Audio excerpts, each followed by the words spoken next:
Hola, ¿cómo les va? Aquí estamos finalizando esta primera cursada virtual, que espero que la hayan podido llevar de la mejor manera posible, ya que en esto tuvimos que cambiar esta modalidad en función de todo lo que ya sabemos, pero creo que es una buena experiencia, hemos aprendido en forma conjunta. Bueno, hoy vamos a hablar sobre el tema de adolescencia como etapa. Yo sé que ustedes tuvieron la primera charla ya de crecimiento y desarrollo en adolescencia, y hoy vamos a abordar el tema de la atención, o sea, los modelos de atención, y vamos a saber un poco cuál es la problemática en general de salud y enfermedad de los y las adolescentes. Así que bueno, arrancamos ya con el Power. Aquí tenemos el título de esta charla: Problema de salud, enfermedad y atención de los adolescentes. Como ustedes saben, esto es la Cátedra B de Medicina Infantil y mi nombre es Neri Orlando Fures y soy docente de esta cátedra ya hace muchísimos años. No digo cuántos. Bueno, ¿cuántos son los niños, niñas y adolescentes en este país? Esto es una proyección del censo del 2010 y vemos que un tercio de la población son adolescentes, niños y niñas. Como pueden ver en esta distribución, las provincias que más población adolescentes tienen, o sea, niños y adolescentes, tienen que ver con las provincias del NEA y del NOA. En el caso de la Ciudad Autónoma de Buenos Aires, es la que menos tiene. O sea que esto es lo que se llama la transición demográfica, en donde tenemos, bueno, poblaciones que van avejentándose, como el caso de la población de Cava, y población que todavía en el caso de Misiones, cerca del 39% de sus habitantes tienen entre 0 y 19 años. Esto es importante conocerlo porque en función de esto vamos a ver después algunas problemáticas que tienen estas provincias en donde hay una población mucho más grande. Y otra cuestión también que nos llama la atención, y que lo digo, es que nosotros hablamos de un tercio de la población en la Argentina de que son niños, niñas y adolescentes. Y nuestra cursada de pediatría dura solo 8 semanas, en 6 años de carrera. O sea, esto habla un poco cómo estamos mal ubicados en este plan de estudios de medicina. Pero vamos a tratar de que ustedes después puedan aprovechar cuando usen la PFO, el programa final obligatorio, que puedan ver lo más que puedan acercarse a, a ver chicos, a atenderlos, a revisarlos y bueno, ver un poco todo lo que aprendieron en forma teórica en esta cursada. Bueno, ¿qué sabemos de la atención de la salud? En principio tenemos que hablar de que tenemos barreras de acceso a la atención de la salud de los adolescentes. Y aquí vamos a nombrar algunas. Por ejemplo, no se garantiza la confidencialidad, privacidad y autonomía de los adolescentes. Por eso los adolescentes no concurren. No hay lugar de consulta en horarios apropiados para adolescentes. Esto quiere decir que los adolescentes pueden trabajar, pueden estudiar o pueden no hacer nada, pero que los horarios a veces son muy pocos y limitados, y esto hay que tenerlo en cuenta que es una barrera de inaccesibilidad de los adolescentes a una consulta. Además, otra cuestión es que los ámbitos de consulta carecen de condiciones mínimas de privacidad. Y los y las profesionales ante determinadas situaciones temen denuncias y exigen un acompañamiento de un adulto como condición para atenderlo. Si bien esto es algo importante porque tiene que ver con un cuidado que necesariamente debemos tener, tenemos que considerar que a veces esto funciona como una limitación en la atención. como una barrera, digamos, ¿no? La otra cuestión es que se piensa a la adolescencia como una cuestión patológica o como una edad de riesgo, o sea, todos los problemas son de los adolescentes. Bueno, ahí empiezan a nombrar, y la adolescencia, que es una etapa conflictiva, si sabemos que tiene que ver con un desarrollo,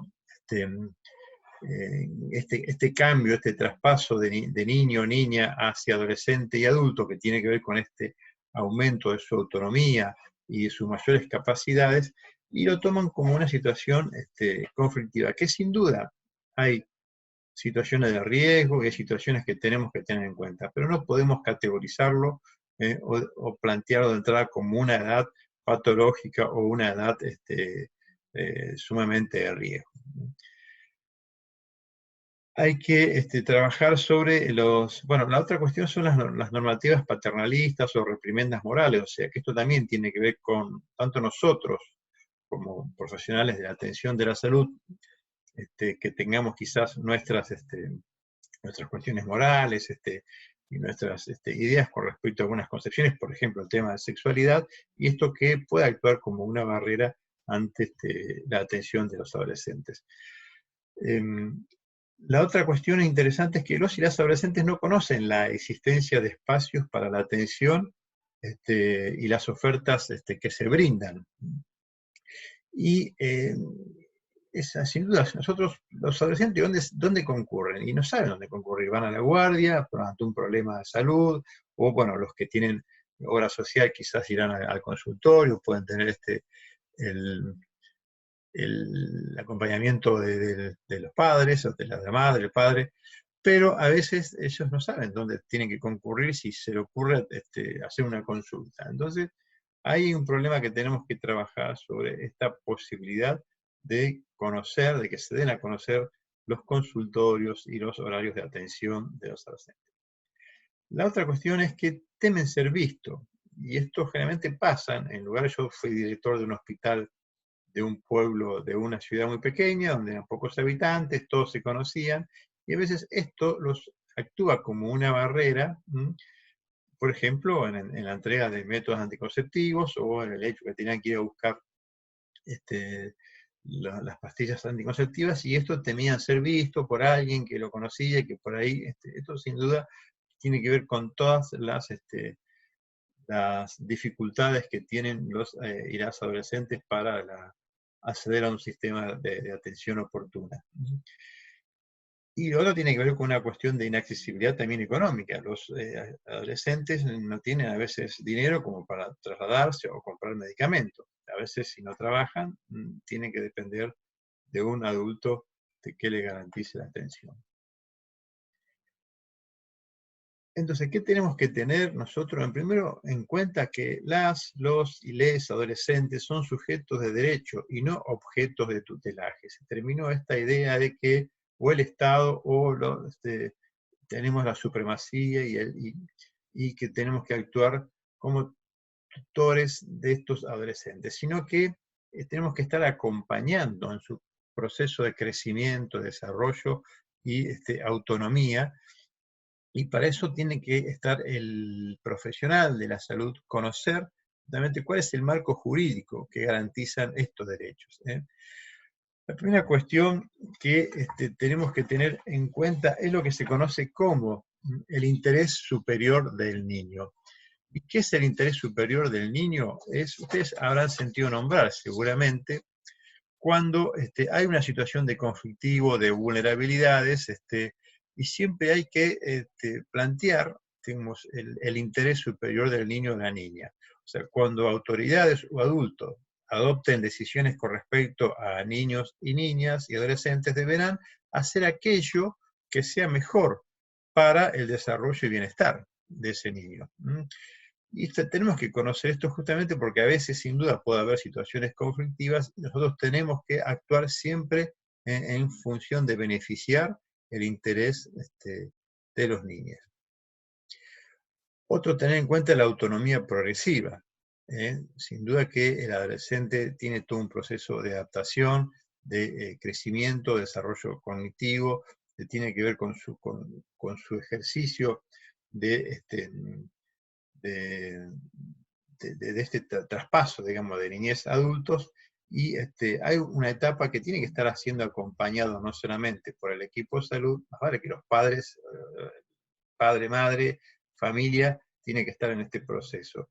Pero entender que ahí mucho tiene que ver con mantener la confidencialidad justamente en este proceso y garantizar el tema de el acceso al sistema. O sea, si no conocemos esta situación de los derechos, vamos a cometer muchos errores con respecto a la atención de las y los adolescentes. ¿Dónde atenderlos? Bueno, en principio hay que armar espacios adecuados para la atención. El horario tiene que ser flexible, puede ser mañana, tarde, vespertino. Hay que tener en cuenta que muchos adolescentes quizás van a la mañana, otros a la tarde, pero que el espacio vespertino puede ser un buen momento para la disponibilidad de horarios para que puedan concurrir. Los equipos deben ser multidisciplinarios, o sea, no solamente el abordaje integral de la atención de las adolescentes es una responsabilidad del médico. El equipo tiene que estar conformado por los psicólogos, la trabajadora social, también puede participar la enfermera, digamos, la que va a incorporarse, el odontólogo, o sea, todos equipos que van a atender en forma conjunta la situación y acompañar el crecimiento y desarrollo en esta etapa de la vida. No solamente el consultorio, sino hay que estimular la conformación de redes de atención, redes que tienen que ver con espacios como el club, como la escuela, como los lugares donde los chicos pasan su tiempo. Y otra cuestión es que hay que formar asesorías, que son espacios centrados en las necesidades y problemas, o sea, de los cotidianos de los y las adolescentes, y que tienen que ver con su salud integral. No solamente aspectos relacionados con lo biomédico, sino con lo psicológico, con lo social, las consejerías en salud sexual y reproductiva, que son espacios justamente muy importantes en esta etapa para acompañar y ofrecer a los y las adolescentes. Bueno, los derechos. Los adolescentes y las adolescentes tienen derechos a ser escuchados en la consulta. Hay que darle tiempo, preparar el espacio, porque sin duda no están con muchas dudas, con muchas conflictividades, con muchas certezas, pero también con muchos temores. Entonces hay que ser claros con ellos, hay que hablar con palabras que se entiendan, que les expliquen las distintas opciones de métodos anticonceptivos, trabajarlo bien, esto con las consejerías en salud sexual, como dije anteriormente. No hay que juzgarlo, nadie puede negar la información a la atención médica por sus elecciones sexuales, sus creencias, su cultura, su nivel social o su religión. Y que si van solos al centro de salud, esto también fue una situación conflictiva que yo tenía en los hospitales, cuando a veces iban, no los querían atender si no iban con la madre o con el padre o con un adulto. No, los niños, las niñas, los adolescentes, estamos hablando de adolescentes a partir de 10 años hasta 19 años, y esta etapa, como ustedes saben, se divide en una adolescencia temprana, que es de 10 a 14 años, y la adolescencia tardía de 15 a 19 años. Si están con algún problema, se lo atiende y después, si vemos que es necesario, darle conocimiento a sus padre, madre, vamos a tener que hacerlo, pero en principio no negarle la atención. Y también respetar el tema del secreto profesional, o sea, de las problemáticas, que sea bien trabajado en el equipo de salud, pero con mantener siempre el tema del secreto profesional. ¿Cuáles son los grandes temas que tenemos que abordar en las consultas? En primero, en la consulta, sin duda esto ya lo vieron, crecimiento y desarrollo físico, tiene que ver con el examen físico, la salud, elaboración de su estado físico, todas las cuestiones preventivas de control de salud, peso, talla, índice de masa corporal, bueno, controlar la visual, la talla, controlar la presión arterial, o sea, todos estos aspectos, el desarrollo, digamos, génito-mamario, tiene que ver con las etapas del desarrollo puberal. Esto ustedes ya lo vieron en la clase anterior. Lo otro es la capacidad social y académica. También es interesante ver el tema del vínculo con la familia, con los pares, preguntar cómo se siente, tiene amigos, no tiene amigos, qué actividades hace, cómo anda en la escuela, cómo anda si trabaja, cómo anda en el trabajo. Todo preguntas como para ir mejorando la confianza y el vínculo con las o los adolescentes.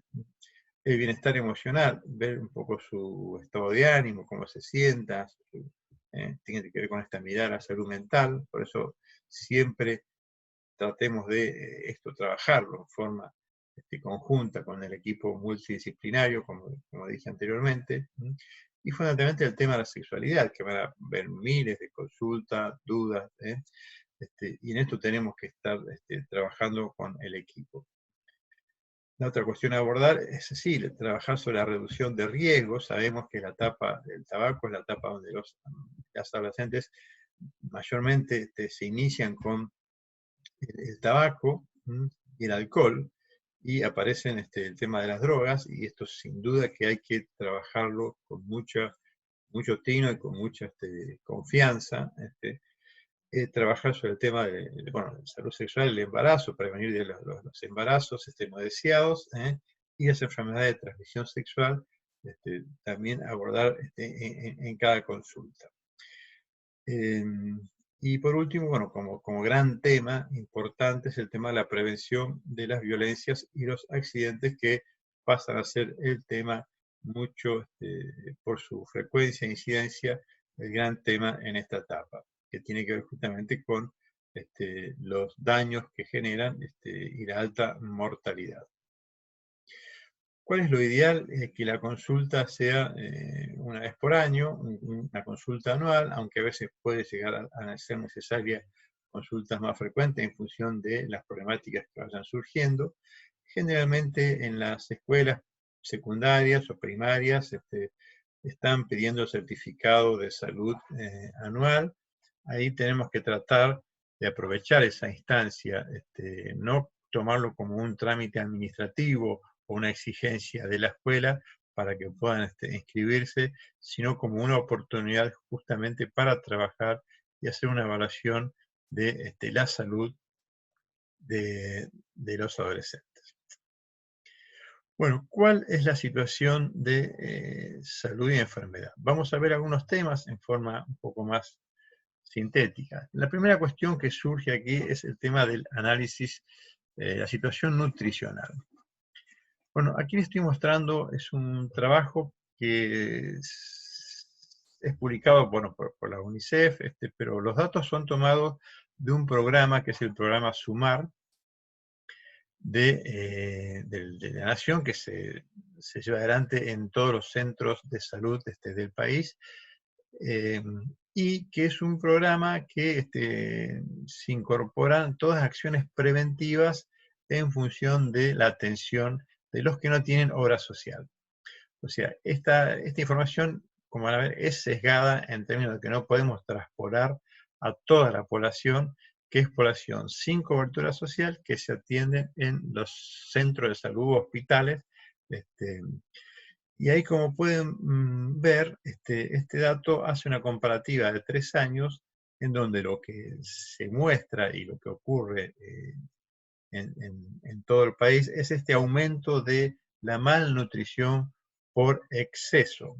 O sea, como pueden ver, esto del 26,9% pasó al 28% y después al 31% en el año 2016, que es el aumento. Ahora, ¿qué nos lleva a reflexionar este cuadro? Que justamente, si estamos hablando de población que concurre a los centros de salud que no tienen obra social, estamos hablando de sectores quizás de menores recursos, y vemos que el tema de la malnutrición es un tema que atraviesa en forma muy importante a las poblaciones de menores recursos.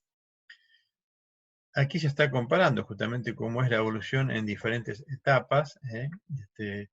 En los eutróficos, en menores de 2 años, el 61%, el grupo de 2 a 4 años, un 58%, y el grupo de adolescencias, tenemos un 56% de eutróficos, y como pueden apreciar, la obesidad y el sobrepeso, en este caso, el sobrepeso es el 22% y la obesidad es del 15%. O sea, el tema de la nutrición en Argentina y más en sectores pobres está atravesado por una obesidad y un sobrepeso. Tiene que ver con la malnutrición de esta población. ¿Qué pasa con el tema escolaridad? Como ustedes saben, la Argentina tiene un gran problema del abandono que hay en el nivel educacional. Y acá pueden observar que eso también es variable en muchas provincias, pero esto más o menos se ha mantenido entre el año 2009 y 2017 en más o menos un 9,5% anualmente. O sea, por cada año va a haber un abandono más o menos de un 10%. ¿Qué pasa con el trabajo? El trabajo infantil, como trabajo infantil, todos niños mayores de 5 hasta 15 años que hacen alguna actividad que tiene que ver con una actividad productiva, digamos, ¿no? Y como podemos observar aquí, en la Argentina, a través de una encuesta que se hace más o menos cada 2 años, la situación hay más o menos 763.544 niños o niñas que trabajan en el país. ¿Y cómo se distribuye esto? Como vemos, las provincias del NEA y del NOA son las que mayor porcentaje de población de niños y adolescentes que trabajan. Esto, bueno, acá se ve claramente en cómo en el grupo de 16 a 17 años, o sea, ya ese grupo de adolescencia más tardía, el porcentaje está cerca al 30% más o menos, y el NEA está prácticamente en un 38% de población de este grupo que trabaja. Esto se distribuye en forma diferente en el ámbito urbano con respecto al ámbito rural. En el ámbito rural, más o menos el 20% de los niños, niñas y adolescentes trabajan o tienen alguna actividad productiva. Con respecto a los grupos de adolescentes de 16 a 17 años, como pueden observar, en el ámbito urbano un 30% trabajan, el resto puede estudiar y el resto son los famosos nini, que ni estudian ni trabajan, ¿no? Que tienen que ver con la falta de oportunidades que tiene este país para los adolescentes o las personas jóvenes para conseguir su primer empleo. En el ámbito rural esto también es mucho más importante que los adolescentes trabajen en edades tempranas y también en el grupo ya de adolescentes tardíos mucho más todavía. La otra cuestión que lo tienen como un problema, es un problema en la maternidad adolescente, y eso desde la perspectiva que lo trabaje cada uno. Hay comunidades, hay cuestiones culturales que tienen que ver con una maternidad temprana y esto en muchos está bien aceptado. Lo que podemos ver es que en la Argentina esto sin duda está tomado como una edad de riesgo, sin duda que hay, siempre cuando se toma el embarazo adolescente se habla sobre como un embarazo de riesgo. Y esto es así o no así, sí, depende del grupo. Si estamos hablando de un adolescente en edad temprana, de 10 a 15 años, sin duda que es de riesgo, porque primero hay que ver si ese embarazo fue producto de un abuso o una violación. En Argentina, como ustedes saben, estos son situaciones que pueden, digamos, estar comprendidos entre lo que es un delito y la niña pueda acceder a una interrupción legal del embarazo que garantiza nuestro Código Penal. El embarazo adolescente se ha sostenido con el tiempo, pero lo interesante en esta diapo es que, como ven, en los últimos años empieza a disminuir del 15%, estamos hablando de un 13% y hasta llegar a un 11%. ¿Qué pasó aquí? Se han tomado políticas a nivel nacional que han trabajado sobre la prevención del primer embarazo temprano a través de las propuestas de los implantes subdérmicos, perdón, que se implementó en el país a partir del año 2015 y esto ha sido una política que ha dado bastante resultado. Viene en descenso la natalidad o la maternidad adolescente. Bueno, y aquí esto sirve más que nada para ver que aquí tienen las provincias. Formosa está como la más importante, que tiene casi un 25% de embarazo adolescente. Después, sí, o sea, las provincias de NEA y NOA son las que tienen un porcentaje mucho más alto de embarazo adolescente. Como pueden ver aquí, en este color más oscurito, es las menores de 15 años, son los embarazos precoces en menores de 15 años, que como les dije, en muchos de estos casos tienen que ver con situaciones de abuso. Bueno, pasando a otra cuestión, vamos a trabajar un poco cuáles son las causas de muerte de los adolescentes. ¿Qué tenemos acá? Las estadísticas vitales. En Argentina, en el año 2017, había 7.032.447 adolescentes entre 10 y 19 años. El 50,9% eran varones, el resto mujeres. Y la tasa de mortalidad era de 4,7 por 10.000, perdón, y las defunciones, o sea, la mortalidad en adolescentes fueron 3.294 defunciones, de las cuales el 66% fueron varones. Vamos a ver ahora un poco cuáles son estas. Y aquí también otra vez comparamos todas las provincias y vemos que la tasa de mortalidad en varones, que es el color naranja, y la tasa de mortalidad en mujeres, ven la diferencia de por sexo, digamos, y además por provincia. Otra vez las provincias del NEA y NOA son las que más altas tasas de mortalidad en adolescentes tienen. ¿Y cuáles son esas muertes? Bueno, ustedes saben que la clasificación de las mortalidades, algo lo vimos en la clase cuando vimos de lesiones, pero está dentro del gran capítulo que se conoce como mortalidad por causas externas. Aquí tienen abajo la definición de lo que sería una causa externa, que son eventos y circunstancias del ambiente identificados como la causa de la lesión. Se conoce como lesión aquella que sucede cuando el cuerpo está expuesto a un nivel inaceptable, o sea, demasiado alto o bajo de energía o sustancias mecánicas, físicas, eléctricas, térmicas o químicas, ocasionando morbilidad, mortalidad y gasto de recursos. Dentro de esta clasificación se incluyen a las lesiones no intencionales, que antes se denominaban accidentes. Esto ya lo vimos en otra clase. Las lesiones intencionales, que son los suicidios y los homicidios, y aquellas de intención no determinada.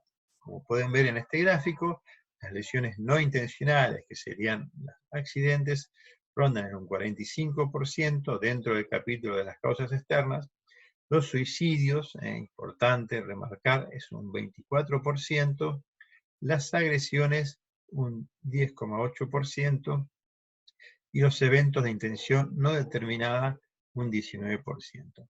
Aquí tienen distribuido por sexo. Como ven, las causas externas, esto es más frecuente sin duda en los varones. Las lesiones no intencionales, dijimos que son los accidentes, también tienen una predominancia en el sexo masculino.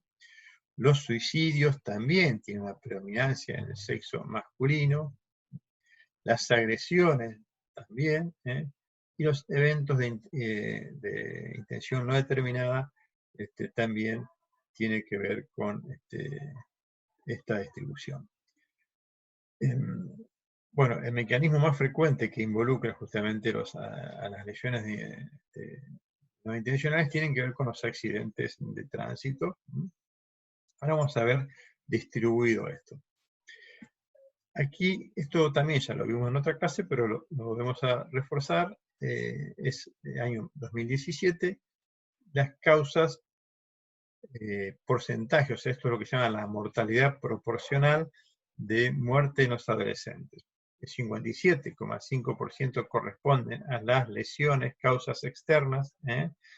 Después seguimos con el 5,9% del sistema de causas respiratorias, circulatorias, el 5,2%, el 6,1% enfermedad del sistema nervioso central. Los tumores aparecen como la segunda causa en este grupo de edad. Y la diferencia en el grupo de 10 a 14 años, como ven, las causas externas son menores, y el grupo de 15 a 19 años aumenta considerablemente el porcentaje de las causas externas. Bueno, nuevamente, en el año 2017, el 75% de las muertes de adolescentes se produjo entre 15 y 19 años.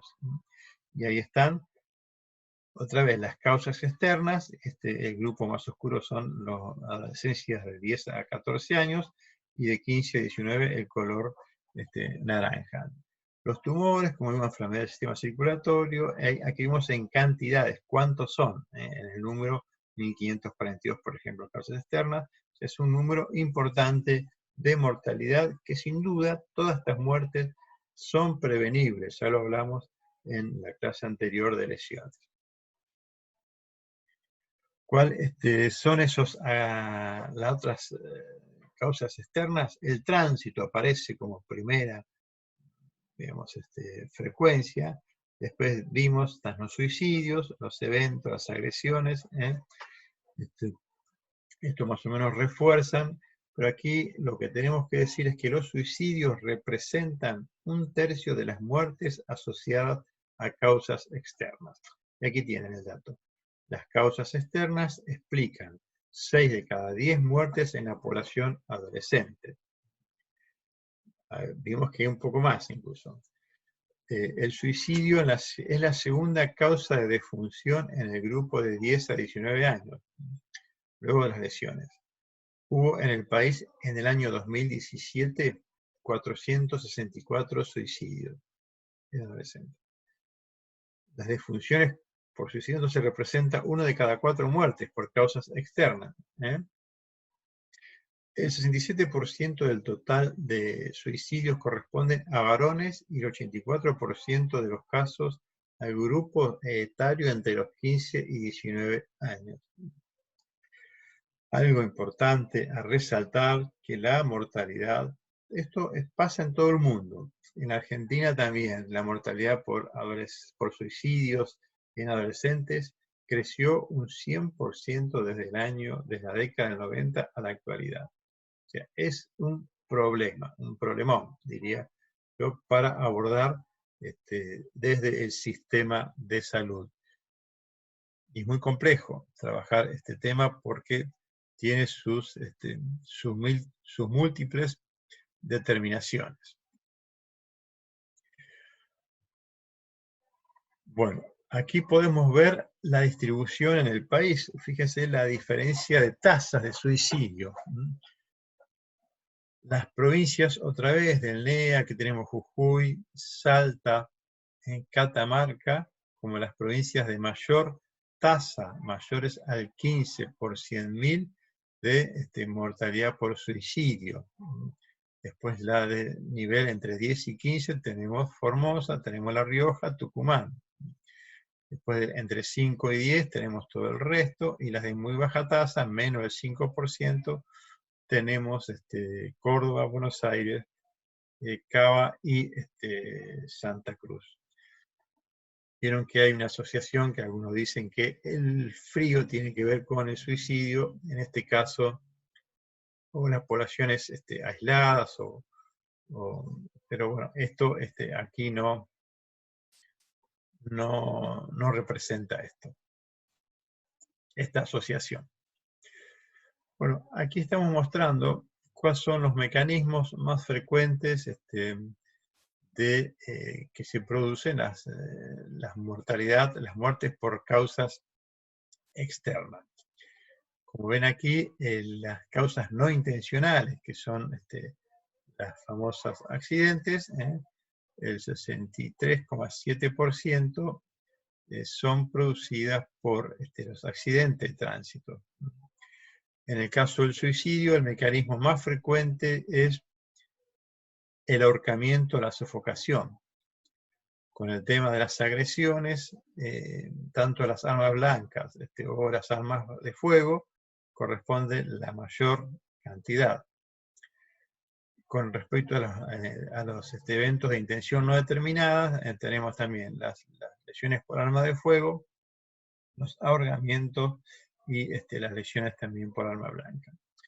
En este caso, también el grupo, el mecanismo de la muerte en el grupo de varones y mujeres, como ven ahí están, el ahorcamiento o la sofocación es el más frecuente, tanto en unos como en otros, y el arma de fuego también aparece con en segundo lugar, con mucho menor frecuencia, incidencia. Bueno, sin duda que estos datos nos llevan a plantearnos algunas dudas y preguntarnos sobre qué es la violencia. Y sin duda que van a coincidir conmigo que es un fenómeno complejo y multidimensional, que tienen que ver con diferentes aspectos y ámbitos y manifestaciones variadas de intensidades y consecuencias. Abarca representaciones simbólicas y condiciones materiales, y está atravesada por factores sociales, políticos, económicos y culturales. No representa necesariamente una situación disfuncional o al margen del sistema. La violencia es muchas veces funcional a un sistema. Es un acto racional que supone cierta eficacia para alcanzar el fin que la justifique, decía Hannah Arendt. O sea, sabemos que la situación tiene que ver con un modelo, muchos dicen que es un modelo capitalista, de exclusión, que genera sociedades muy desiguales, y esto sí está estudiado, que el aumento de la violencia tiene una directa relación en sociedades donde la diferencia con las que menos tienen con los que más tienen, o sea, lo que llamamos desigualdad, es muy grande. Y esto genera estas sociedades violentas. ¿Y qué decimos? Como es una construcción social, o sea, no es un hecho natural, como es una construcción social, la violencia, entonces esto es posible modificarla, porque es una construcción humana, o sea, el hombre, la sociedad, lleva a que una situación de violencia esté más instalado, y hay comunidades, como dijimos, o sectores, o países, o lugares, o ámbitos en donde la violencia es mucho más frecuente. Entonces, sobre esto, hay que entenderlo, que si es un hecho que es aprendida, se puede modificar, porque es una construcción hecha por el hombre. ¿No es? una cuestión natural. ¿Y qué dice la Organización Mundial de la Salud? Que la violencia es el uso intencional de la fuerza y del poder, real o en grado de amenaza, contra la propia persona, contra otros, contra un grupo o comunidad, que resulta en lesiones, muertes, daños físicos, psicológicos y deficiencia del desarrollo o privación. Y esta clasificación utilizada plantea tres grandes categorías de violencia según el autor del acto violento. Puede ser una violencia dirigida contra uno mismo o autoinfligida, suicidio. Una violencia interpersonal, subdividida en violencia intrafamiliar o de pareja y violencia comunitaria. Son las lesiones, son los homicidios, son los femicidios, eso es el maltrato infantil. La violencia colectiva, que tiene que ver con situaciones de conflictividad social, esto tiene que ver con guerras, con estallidos, con grandes hechos violentos, como está pasando en algunos países de Latinoamérica, que tiene que ver con la violencia también en sociedades donde se interpela hacia el Estado en función de no garantizar algunos derechos, o donde esta diferencia entre los que menos tienen, la pobreza, la desigualdad, el hambre sin duda genera situaciones de violencia y se le pide a un Estado un cambio de paradigma, o un cambio en función de tener en cuenta los derechos sociales. También se considera la naturaleza de los actos violentos, que pueden ser físicos, sexuales o psíquicos, o basados en privaciones o el abandono, así como la importancia del entorno, la relación entre autor y víctima. O sea, esto como un análisis final sobre estos datos, que si tenemos una sociedad con